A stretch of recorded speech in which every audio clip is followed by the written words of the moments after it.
Что ж, главная карта открывают Франклин Фомеву и Хумаюн Тохтумурадов. Представитель Яунде, Камеруна. Базовый такий кикбоксинг. Бой будет проходить в промежуточной весовой категории.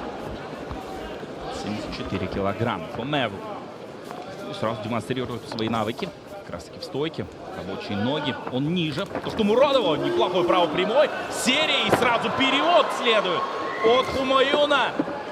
Закрывается Фомеву, но это победа, и очень быстро останавливает этот поединок Хумаюн Тохтумурадов из Коканда. Және ардақ жанкүйерлер, енді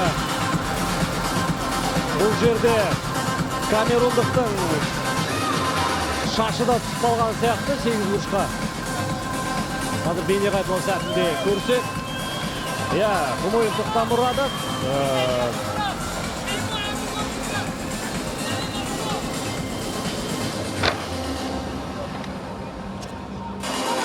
Ja, міне біздің алдымызға келіп, Азия Лигасының президенті Нұрбек Қарабалаға өзінің лебізін айтып та үлгерді. Хумаюн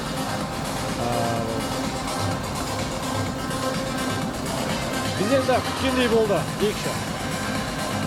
Хумаюнның кәсіби бұл 15-ші жекпе-жегі, 12-ші жеңісі.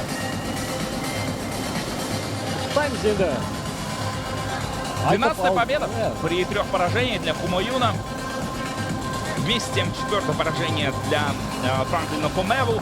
Но он по совместительству является преподавателем английского и французского языков. И, в общем, для него это не основной профиль, скажем так. Ждем объявления результатов. In 23 seconds of a round.